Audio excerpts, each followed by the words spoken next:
What's up, everyone out there? Welcome back to Daily Fantasy Sports Picks and Bets and the Mix, powered by the Mayo Media Net here on YouTube and presented by Jock MKT, the daily fantasy app where we actually make money. Wow, that's a pretty cool idea. Download the app for free. Use the promo code MMN. They're going to match the first $100 for free. If it's free, it's for me. We were doing the thing that we do, throwing our weight around the jock market as always, because in that game, you got to be really, really sharp and proactive once that clock starts ticking and we get near the IPO, and we're going to help you get that cash. Rate, review, and subscribe to the audio-only pod.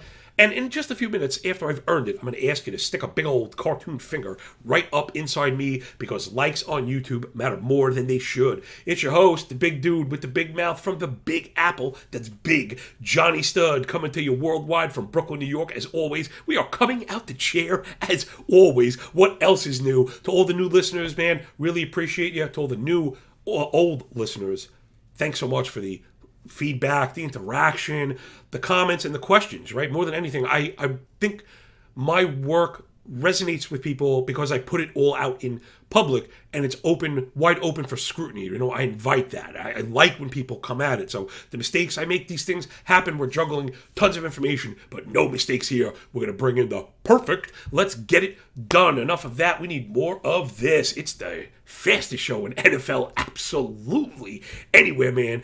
Really focused on DFS and jock market, the nuance and the context, cost analysis. We're going to go through the blue chip stocks for the weekend, rate the highest projected players per Run the Sims projections. And then we're going to do a penny stock segment where just really a value thing, right? Not the cheapest players. That's not going to do it for us. But in jock market in particular, there's things that I've been covering now in these market reports. There is a lot of profit at the bottom. If you could find the utilization, just random tight ends doubling and tripling up because they made 3 catches for 25 yards. When you only pay 15 cents a share, right? Remember that $1.15 share in jock market, you get $1 back with the door open to return $25. It's just insane amount of profit potential if you're sharp. So let's get right up into it. It's your blue chips for the upcoming week 4 slate. And I'm not going to beat the dead horse and explain to you that good players are good. You guys are Mayo Media Net subscribers hanging out with Patty Mayo. You know the deal. I think what's more important is how we use the underlying metrics, right? Not just the total, but the player cost plus projections and our expectations with leverage to see if we can get ourselves to the finish line. So at the top, it's Josh Allen and Jalen Hurts. Between 27.5 and 18.5, quick lesson there, just don't overreact to a single point. What's more important is that those two players have a tier between them and Lamar Jackson at 22, who then has a mini tier between himself, Kyler Murray, Derek Carr, and Justin Herbert. I mean, that's really the main thing to understand there. I'm a bit worried about Lamar with the Buffalo defense. I think they might stunt him because they don't really blitz much. I think you see that reflected in the ownership projection, but the salary for Lamar, not low enough for me to get with him. He's at 8.3, Hurts 8.2, Allen 8.4, right? So it's really like a grab bag, mix and match, go get him, whichever you want. For me, it's Allen and Hurts. I'm with the projections on this one. Kyler Murray up against Carolina. The thing we love for him is he has a 2% ownership projection right now. We know he just starts to run wild with the crazy joystick going on. Derek Carr, I've been worried about them, but we know there's passing in that offense, and Justin Herbert, who I really can't get behind right now until I see him look healthy. I love Herbert. I think he's awesome, one of the best young quarterbacks in the game, but I'm not really getting it, right? So there's just how don't throw the projections at the wall and go at him. I know there are people just run, optimize, and go. To me, that's not how we're going to do it, right? Yes, good players are good, but there's a little bit more to it. How about the running backs? It's Taylor and McCaffrey between 24 and 25. Barkley, Patterson, and Eckler between 20 and 21. And then Jones at 19. That's Aaron Jones.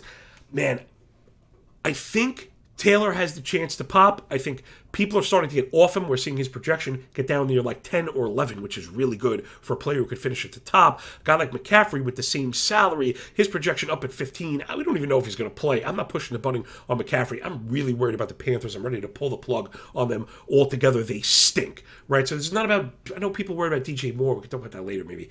He's awesome. If I were starting a franchise, I want him. But he's right now tied to the worst version of Baker Mayfield we've seen. The play calling is terrible. The Panthers are trash. I'm not paying a premium to get a part of that offense. Barkley is someone I might, even though he has the high 16% ownership, there's maybe a player there who checks all the boxes, right? We know he could pop the top. We know he's playbook script independent, right? If they're running, he's the main cog. If they're passing, he's the main cog, especially with Sterling Shepard out. Giants going to totally funnel through Barkley. He's probably the guy who would eat the chalk on. Cordarrelle Patterson with the high projection and the low salary, only player with a sub 7,000 salary, and the only one besides Jones in the single-digit projections. Expect him on my teams. Eckler and Jones, I really just can't get to. The usage is very worrisome. Again, Eckler tied to Herbert, who I believe is really hurt. They could get to drop downs. I think this one's going to be very competitive against Houston, believe it or not.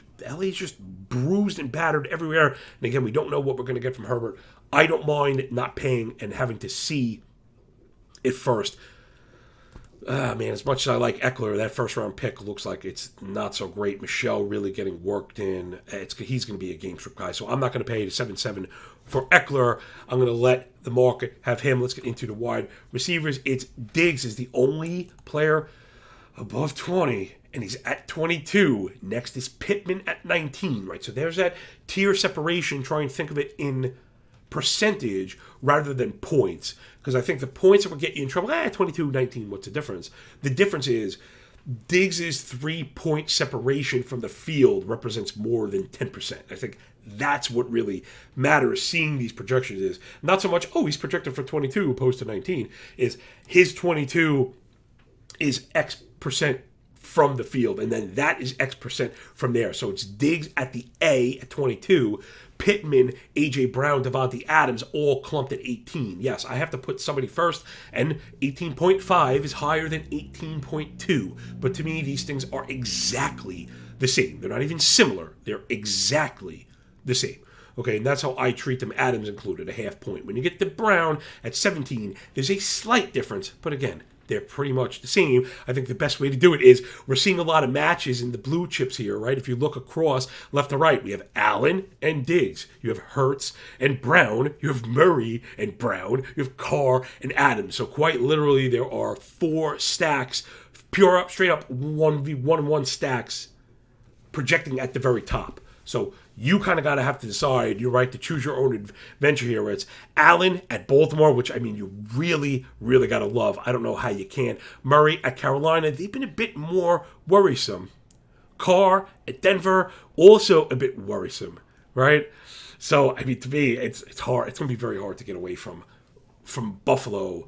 I'm going to be looking to dig into the bargain bin to try and get as much Allen and Diggs exposure as possible. You know, since I flew through the Open, which I'm trying to get better at because I'd much rather share all the goodness, the information.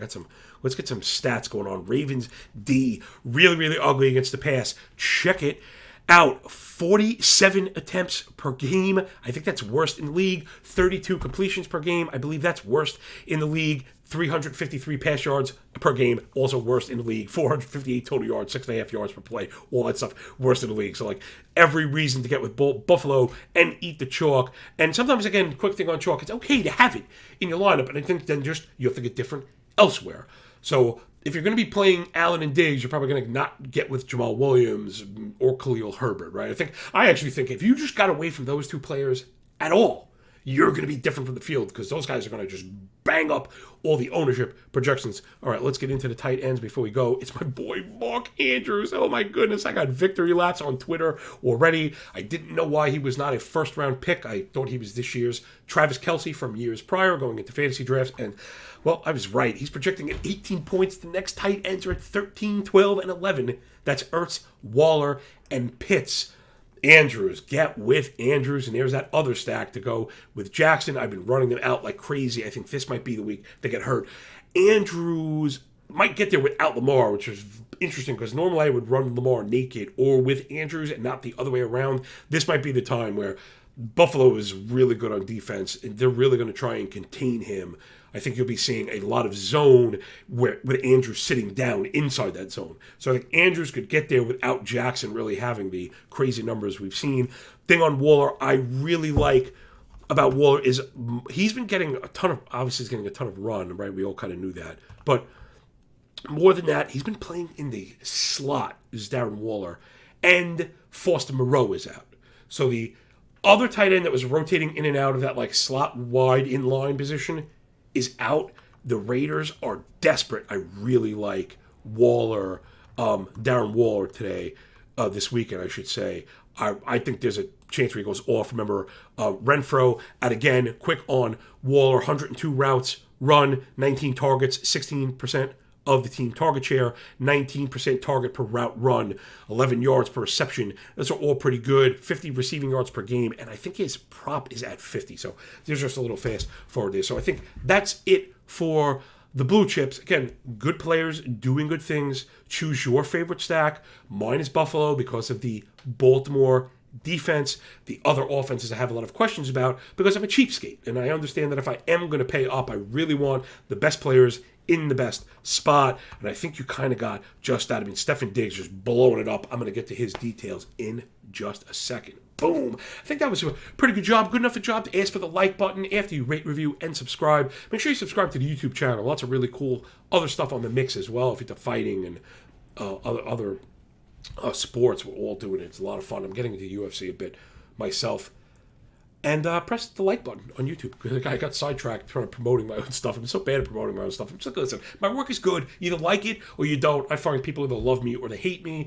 Sometimes I prefer the latter because here's the last lesson. If that didn't earn the like button, you only catch flack when you're over the target, right? If you ain't get no hate, you probably ain't great. How about that? I'm a poet. Didn't even know it. All right, before this totally goes off the rail, let's take a deep breath before we hop up into our penny stocks.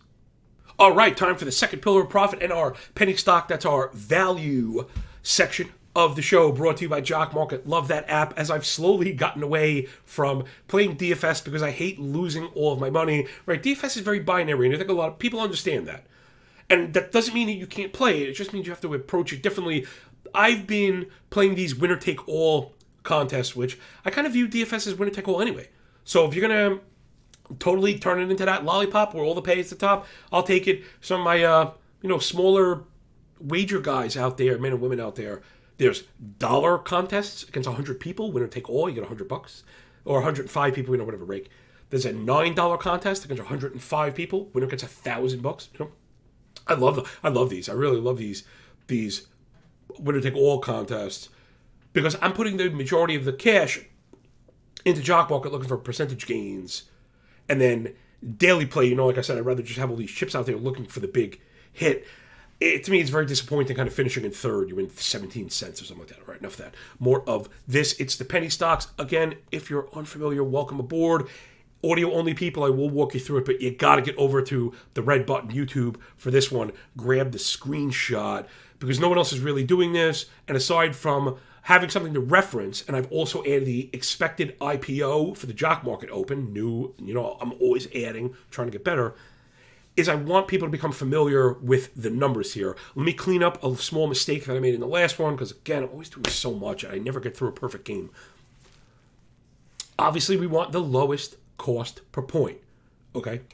The ideal number is 250. Now, if you look at your sheet, you're not going to find 250. It's impossible to find 250. Why? Because that would mean there's a purely projection-based team that projects for 200 points, right? That's not going to happen. So the point is, find the lowest cost per point with players that have the ability to exceed the projections. That's the pathway to the highest score from, like, the value analysis, right? So it's Zach Wilson, projected for 19 points at only 5.2 salary, 275 cost per point. Man, that is like pretty awesome, but it's if you believe in the Jets. The projection ownership is probably where this stands out. You see it only 1% owned with a 350 IPO. So I think Wilson's much more of a Jock Market play than DraftKings, because DraftKings, you have to attach other pieces. We don't know who it's going to be. Will it be Wilson? Will it be Moore? Will it even be Conklin? Like, who knows? Zach Wilson, I think, is a must-play for Jock Market. Again, 5.2 thousand DK bucks, 19-point projection over to Derek Carr. 20-point projection, 20.5. So, very similar. But the 5.8 salary, right? Also, maybe seems a little bit further apart than projections, but there's a reason why we do this math is that leaves us at almost in a nearly identical cost per point, 282 to 276 respectively. But you get over to the ownership, Carr with 7 to Wilson's 1 shows you where getting with Wilson, if he succeeds, is like the pathway to victory. Straight up in Jock Market daily play, straight up. Carr is also expected to have double the IPO, nearly $7 to Wilson's 350. That doesn't mean he needs double the points to score, but it doesn't mean he's going to have to be really good. Why bother, right? So you could see how there's a bit more application where Wilson, pure Jock Market play. He's going to be tough to stand alone in DFS. I think I'm going to go. I don't think I play him in DFS. Carr, probably a better DFS play because, right, the target tree so narrow, and I think Adams is due to get back up, even get him with like the cheap Mac Hollins combo meal,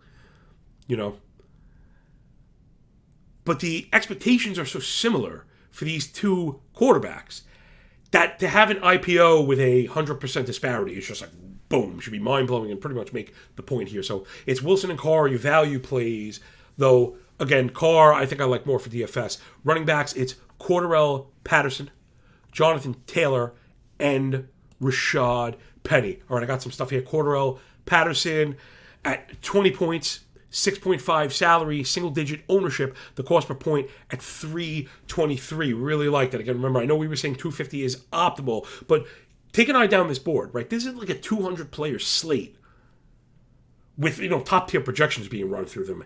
And you're going to be very hard-pressed to come up with viable names below 380, right? That's kind of the benchmark here. So that's a number we want to be looking at. And that's a number, one of those numbers I want. Key numbers, right? Remember, key numbers. Below, let's even call it below 400. That way it's like 375, 380. Call it below 400. Aim for players that mark the box below $400 per point that have the ability to pop the top. That's going to be the pathway.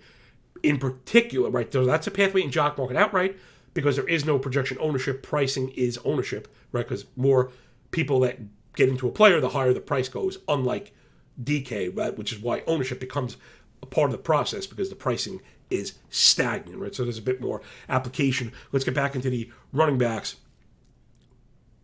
And there's the value lesson also from before. I mentioned that cheap pricing does not necessarily equal value. I think that's something we've seen in this content space that's wrong. And again, listen, what do you want me to say? Other people are, listen, we got stupid people doing math in public. All right, I'm a smart person, and I do math in public and get stuff wrong. So when we're going to have stupid people doing math and like theory in public with no one to correct them also, that's the whole thing. It's whatever. These things spin off the rails, which is fine. I actually enjoy that because it opens up pockets for edge, right? Understanding things that other people don't. And that's really the edge of it. So Jonathan Taylor, here's the exercise, people. 25-point projection, 8.8 DK buck salary, leaves you with 349 cost per point. Patterson, 20-point projection, 6.5 salary, 323. It's really, really similar. But let's be honest, who has a chance to pop the top? It's Taylor. Now, again, I don't have to tell you Taylor greater than sign Patterson. But through a value-based lens, these players are very similar.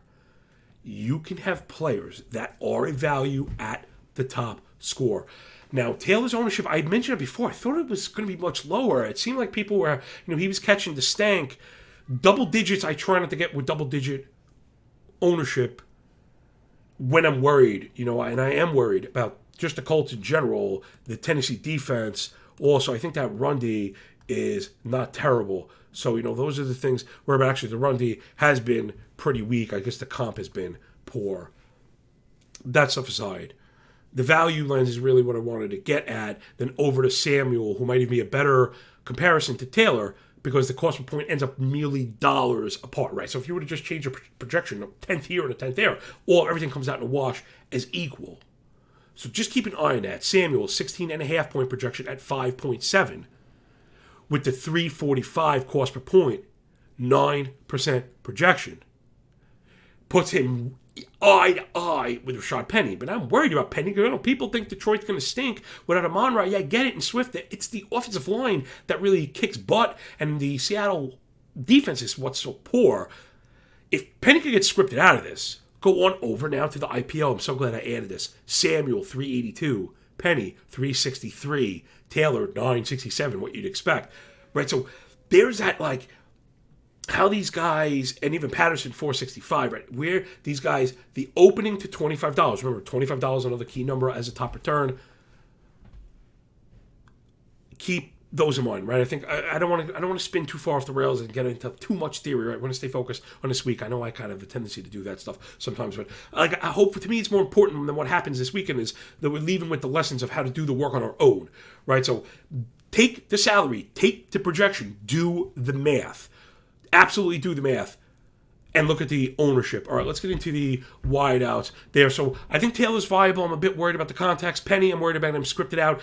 Samuel, I keep including Samuel because he gets carries, but Patterson and Samuel, guys that I really like because the salary is low, because the cost per point is low, and because the ownership is in the single digits and the IPO price is below $5, right? These are the things that we're always looking for, to have that 500% potential return in the JM streets. All right, wide receivers, I mentioned Samuel, but it's Zay Jones, Romeo Dubes, Deontay Johnson, Stephon Diggs. Diggs, another great example of how a player with a crazy high projection can pull up the salary to a place where it's a value. I wish I would have waited to the end, but that's really it. Diggs at a 381 cost per point, really similar to the other names we mentioned. So you make room for a guy like that, not just for the ceiling, but because there's value there. I really like all these guys.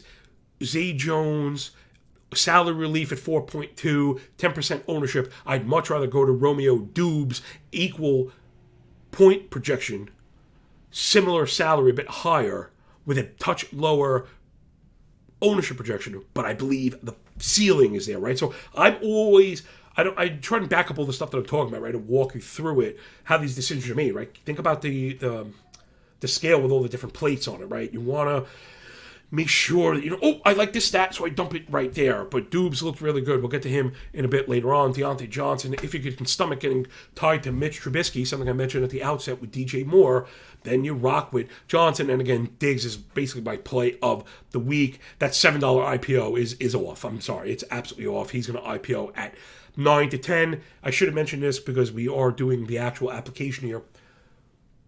Blue chip players draw the line there at like $8.59. Again, don't get hung up on cents. And if a guy you really want is a 2 cents, over $8.50, but John said, don't listen to me like that, right? That's not how this is. But I do like to have it around $9 because once you're at $9, you're capping the potential return that finishes number one. Remember, 200 players, very difficult to finish as number one. So I'd rather find the percentage gains in the lower parts of it, right? You don't have to pay premiums in Jock Market. You just don't have to do that. DFS you kind of do because the salary cap is preset. So you have to fill up that bowl. Jock Market, you don't have to do that. Right now, I'm not saying just chase dollar players, but again, you can absolutely make money without chasing anybody over $9. Penny stock guys, I like to cap it at. I was saying $5.55 to start the season. As the season has progressed, I've gone to $6.50. Everybody that we like is at $6.50 or below. Well, I truly believe that. And then if you're in the JM streets themselves at the very end, 5 minutes before the close, hopefully you have all your bids in and you're breathing easy. Then you go back and search by price, and anybody that comes up on our utilization, you go after. Because that's just football's so varied. Guy like Zay Jones is not going to get bid up much further than $3, and he could be the number one wideout like that day, because I don't think Slay is going to follow around Kirk, but if he sees a bunch of them, Jones could just be the default. He's had some near misses and stuff, so right there's the application. And then David Njoku for tight ends, probably my favorite on the board, just outright. He's checked every boxes: the low salary, the good projection, the low cost per point, 5% ownership, and a 238 IPO. So, check. Let's close it out with an easy one. David Njoku really looks like the main. I shouldn't say the main target. I guess he's the second target in Cleveland, which is, fine, being that second pass catching option, something that we're fine with. This is Njoku, played 90% of snaps, 18% of the team target share, 1.6 yards per route, 8 yards per target, more than 10% of the team's air yards, right? So for a tight end, that's really good. All right, hope you enjoyed that. Rate, review, and subscribe. Audio only pod. Press the like button if you learned something. And just real quick, right? Wilson is a huge must play in Jock Market. I think Patterson must play. Samuel must play. Zay Jones, Romeo Dubes, Stephon Diggs, and Joko. So I'm going to be feasting on this board. This value board ends up being aligned with a lot of the stuff that I do. All right, let's take a deep breath before we do a prop play, plus money prop play. Say that 8 times fast before we get out of here. All right, let's wrap this bad boy up. We are in the red zone. We are going to punch it in. All right, let's get it done. For the audio-only listeners, I will not leave you in suspense any longer. Our prop play is Romeo Dubes, who I alluded to before, on the Green Bay Cheeseheads. Now, a little bit of lesson here before we get out of here. I have just a couple minutes left. Yes, love leaving time for my handicapping work. Betting in theory, sustainability, profitability. Like, I live for this stuff and helping people. All right, Dubes, alt prop. Why do we play the alt prop? It's very simple. The difference between the yardage of the standard prop and the pricing for the alt prop are disparate. Meaning, when a player goes over, they generally go over by more than 9 yards. 9 or 10 yards is generally the delineator for the next step. But to go for 40 yards, right? So I think you could get 39.5 at minus 110. Or for 50 yards, you go to plus 126. So these are on, a lot of sites have alt props. Hit me up on Twitter, hit me up in the comments. I'll get you hooked up if you don't have access. But if not, you can hit the 40. That one's on DK. But I like alt-rec props because I want the plus money that you see right there. Okay? Take 2 props at plus money, hit one of them, and you make cash, only having a 50% win rate. Where if you play 2 regular props and you hit 50%, you're a loser, and the chances are the one you hit by more than 10 yards. Because that's just the nature of the game, right? The usage just goes way over. You've seen that. And if you want to get with any more of the work, I'm going to be putting out my full ticket. As always, I do have the Patreon page. It's MLB NFL Moving Averages. You can just search my name, John Laghezza, or on Twitter, John Laghezza, Laghezza. That's the streamline. We have everything. We're free. Actually, we go live today. We start paying today. Maybe I'll leave it open for one more day, but it's $2 a week, $8 a month just to keep the lights on. Doing the NFL CLV model. If you're line betting, this is like a must-have. I hate to promote my own stuff like that. This is an absolute must-have. We are crushing these line moves. I mean, it's ridiculous. Like, I have spoke to line makers themselves who are like accusing me of being lucky. I'm like, dude, I'm showing you the math. Told you it's going to happen. It happened week after week after week. I'm telling you, with the work we're doing using cost analysis, similar to reading the tape in the market, right? Quick breakdown is we look for pockets of volume to move the money line. When that starts to shift, the cost analysis will point us towards the line move themselves. We've been in front of crazy lines, just in front of all of them. And then using it to place bets, it was a huge hit the week before because we had San Fran at +1. I said it was going to move. We bet San Fran +1. I marked that one down, and they lost by 1. So we cashed when the rest of the world did not. And that's really like what's up. So let's get into Dubes. He looks like he's emerging as the number 1 wideout in Green Bay, and that's really what we're looking for, right? So give me the plus money, plus 126, 50 receiving yards last week, right? So you got to be careful. The other bit of nuance here for NFL handicapping is you got to split the stats, right? Weeks matter, injuries happen and stuff. Last week, the usage through the roof, 55 snaps. It was 90% of plays, 34 routes run, 8 targets, 24% of the team target share, 24% target per route run, 2.15 yards per route, 9 yards per target. Really thick, healthy stuff. 8 receptions for 73 yards and a score. The Pats defense is okay like on paper, but it's been matchup stuff. And now they played Tua, he got to them. They played Trubisky, that throws off all the stats. They played Lamar, and Lamar just ran wild against him. So remember, a lot of this stuff we've seen, again, context and nuance at the center of a lot of my work. I don't think the New England pass game is very good. Green Bay is going to sling it. They throw the ball a ton. We've seen him get it out really quick. Dobbs looks like he's been the focus. They went to him in the red zone. He's becoming the reliable target there. Lazard is the hands guy, but I think Dobbs is the one with the juice. So we're going to give me Romeo Dubes. Give me Dobbs Dubes. Give me Dubes. Smoking Dubes. Alt Rec plus 50 at plus 126. And that will do it. Woo! Mayo for the fastest show in NFL absolutely anywhere. The nuance and the context just pouring out of every orifice in our faces. But that's what's up, everybody. So let's take the deep breath and a quick recap. Right, we our blue chippers. For me, it's the Buffalo stack. That's the premier stack. If I had to fade one of the big stacks, it'd probably be Baltimore. I think the Buffalo defense is really good. I think their style of play is the one that could sit on Baltimore. Lamar Jackson's one of the best football players on the planet. You know what I mean? I'm not really trying to bet against them. Although, if the line keeps moving, the Buffalo money line may end up. I just don't think the Baltimore defense has what it takes for 60 minutes of Josh Allen, and then Buffalo would only have to stop the Ravens a few times. I think without the run game, they're a little bit one-dimensional.